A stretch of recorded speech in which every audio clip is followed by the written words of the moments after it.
There are men who actually do take of their children without the mother figure. Either maybe she passed on, they're divorced, and he has custody. These are men also that have to play mother and father to their children. I mean, I don't know any around me right now, but... Well, I met my husband as a single father. Oh, yeah. So you can give us an idea. And I would tell you for sure, for easy, one of the things that made me consider being with him was how I saw him with his children. I was like, Wow. You got them skills. I always tell people, I say I got expo on how he will be as a father. Many people don't know. They know how he will be as a husband, but never know how that person will turn as a father. But I saw it. I saw the conversation. It was different from what I have grown up with. So fathers will show up, do what they need to do, they go away, he hardly engage them. And for me, because my father wasn't really there, there was that void. But I saw the way he was with his children, tell him nearly everything. I'm like, I dare not open my mouth, tell my mom this sort of thing. And you're having conversations about nearly everything with his children. So for me, I just felt, you know, that's the sort of person I would like to also father my children. And I am so happy with what he's doing. So at first also, having seen how he was with the older children, when I started having my children, I thought, he's doing it differently. How come he's not engaging them? And, you know, I'm like, you're sitting with these children, you're talking, but with these ones, he said, yeah, babies, what do you want me to say? Yes, they're rushing. And now, they're existing, you know. And my daughter has got him wrapped around her little finger. What with that yesterday's move? Let me take... So I've seen... So in his own case, I will not say he was both father and mother, because the mother is very much present and does her motherly role very well. But as a father, he's done a very good job with those children. And he gets lots, in fact, from outside, he gets lots of praise for what he's done. He's not a perfect father, but it's a father that is there, and he is, you know... Let me take this call from Dr. Mark. Thanks for calling, sir. You're live. Thank you. Wonderful team. Really appreciate it. I always enjoy watching. Yeah, concerning this news of Father's Day, I think I always start my day by appreciating all the more, because they always have fathers to be with. And we have issues around in our society because of perception.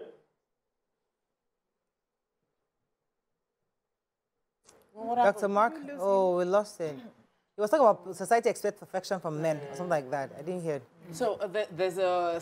I want to talk about the discipline, the discipline part of a man. So a father, having a father. So someone tweeted, I think her name is Sarah Says Stop. He said, other women, nothing sexier than a dad holding a baby. He said, for me, nothing sexier than my husband using his thundering dad voice to threaten our children into behaving when I've abandoned all hope. I connected with this. You know, because sometimes you will be saying, they will not hear, and it will just come in, and he will just say, sit down, and everybody will sit down. I'm like, okay, I've been trying to get them to eat food. I'm like, they don't eat fish, but I don't want to say, don't worry, put the fish on the table. You will sit down with them, and everybody, they will eat the fish. I'm like, what is it? How does he get them to do? So my own husband just has to be around. And they will just comply. Everybody will comply. So, and there's been a strong statistics that shows the presence of having a father in the home and having a more disciplined, well-rounded children, having a father in the home, and the girls being more confident, being able to deal with sexual advances better, a present father, let me qualify. And there are even many statistics that prove that the presence of a father helps in shaping the men in the house into being better boys when they grow up. So the role of a father cannot be simplified into provider. Because being a provider is the lowest level of what a father is doing. And there are many fathers who have stepped up in providing that support. You know, we go to school now, and many fathers are doing school runs. It wasn't usually like that. You see lots of men doing drop-off and doing pick-up, and it's a normal thing. PTA, you see men. And I really need to celebrate all fathers who are making the sacrifice to attend to those activities. Let me take this call back. Dr. Mark came back. Good morning, Dr. Mark, again. Thank you. Good morning. Okay, good to have you back. You were saying? Yeah, I hope it's clear now. Yes. Yes. Okay. Yeah, I was talking about the societal perception about men, and somehow I always first appreciate the women, the moms in the house, because they help to give a better picture of who a man should be to the boys, just like they do for the girls. So when you have homes and environments where the picture they paint about a man to the boy is faulty, you can be sure that he may likely be a wrong father. And there are cases where the parents themselves, the man and the woman, could not do well to give a better picture of who a man should be, or rather a boy from a boy to a man, and from a man to a husband and then to his father. So for me, I do appreciate my mom, who helped us to appreciate our father, and who, at the end of the day, helped us to also become better father. Even though my father gave a picture that it took me time to understand that was because of his profession. He doesn't interact with babies easily. He looks at them as a baby cause because he felt if he handles them, we may squeeze them. So I thought that father should be handling babies.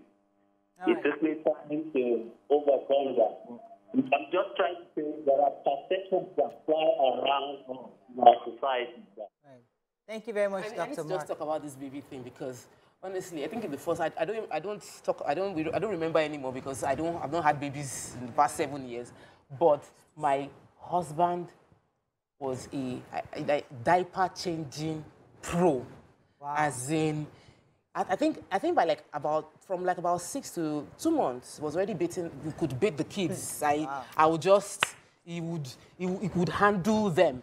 And I don't know why it wasn't normal. I didn't know it was not a normal thing, but I just expected that he was going to do it, and he did it. And I later found out that not all men I can tell you that my husband, I'll say, never, ever change one diaper or bath one child. He's like, he doesn't even know what's going on in that department. Once the child is ready, let me carry the one. You know, but diaper, Baba has never changed one diaper. I can say it until he has never changed any diaper. My own husband is a night nurse.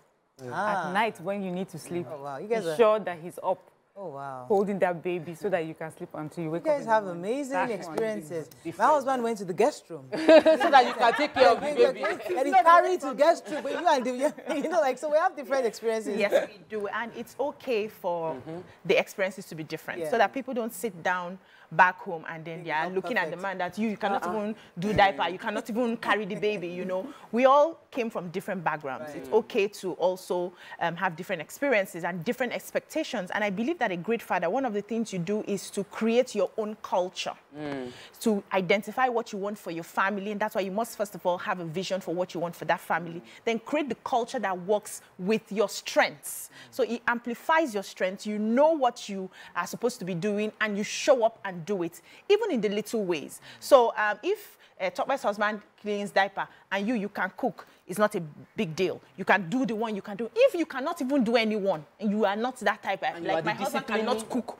cannot boil water, that's the fact. But I'm okay with him, because when it comes to shared responsibilities with the kids, he takes up, he nurses my baby, he will back them, he will wake up in the night, he will do the diaper and all of that. But he can't enter the kitchen. So if I don't give him what to eat, he will starve. Or now that he can afford to buy food, he will buy food, right? So I'm not going to judge him because he doesn't do that aspect. Yeah. I know Tokpe's husband cooks very well. So create your own culture and what works with you. The idea is to model the right values to the children. The young men would see what you do in the home, and then it gives them an idea of how they are to be. And one of the reasons we have a lot of men who are not really organized in that sense is because they didn't see it being modeled to them. And I also want to appeal to the men. You know, today is your day. We're hailing all of you to try also to read and learn. So don't think this is how it was with my father's father, that is how it's going to be for life. You can try and make some little steps according to what you need. Very few minutes left. Like, who can a father lean on? You know how men, you know how he's talking to their wives. In certain areas, you don't feel like I can talk to my wife. They just need another male figure. But many of them find it difficult to open up. So who do you think, or who can we advise a man, a father listening to us, right? Who can they talk to? Maybe he's an orphan, doesn't have any father figure. How do they open up to share their burdens? Is it they go to their pastors? Many husbands don't like to go to any pastor. They don't. Many fathers, some do. I think that you need to, I listened to Bishop T.D. Jakes' Father's Day message yesterday. You need to see men crying in the church. And when I saw them, I was like, a lot of men have a lot. Yes. And so what the bishop did was to give them the opportunity to let it go. He cried. As he was preaching, it was like he was saying, and as everybody else was feeling like, we can come to the Father. That was what we were saying. That your Father in heaven is waiting. And no matter how far you think you have gone, whenever you come, He will set a party and wait for you. I think it starts from people getting a spiritual, all our men need to build a spiritual relationship. Not religion, no, not spiritual connection with God. Because sometimes if you cannot unburden to anybody, you can unburden to Him. It starts with that. And there are communities that are supporting men right now. And men should drop it's a open space. I remember Lanre Olushola did a program for men, and I think I've seen one with Feladro Toyetu, the program that brought in men on demand. Pastor Niya Desoya too did something like that. So that's on the Christian faith that are bringing. No, the Lanre Olushola was not it wasn't a Christian thing, but it was just allowing men share their own, and we should let men, like Bisi said. We want to appeal to men. It's heavy to carry this burden. You're carrying a load. It's not easy on you guys. I feel for men, I don't know if the word should be a trap. So the trap would be they are supposed to be the protector. They are supposed to be the leaders. So how do you now come to the person that you're supposed to be leading and protecting and showing your vulnerability? They are afraid, not for themselves, even to worry you even more, you know. I know that some people have close relationship with their fellow men, where they can tell each other the truth. But with men, you know, they don't cry and they would yab each other on things like that, but they're still encouraging each other, you know, in those ways. So men definitely need to have a support system. They need to have friends that they can support. I like the Christian part. I don't know for our Muslim brothers, you know, what they do, but I know that men have communities where they go and they talk, talk things out. You know, we talk about men hanging out and drinking. Maybe if they realize that, I know it's a community in that drinking, but can we take out the alcohol? Because it affects a lot of other things and just have that community. All right, we have to wrap up on this, but I think it's also noteworthy to just say Happy Father's Day again to all our fathers out there, to all the men out there. We appreciate the work you do. The children appreciate the work you do. We appreciate the work you've done for our own fathers who are still alive. God bless you. And let's go on a break now. When we come back, on to our Let's Talk segment. Stay with us. We'll be right back.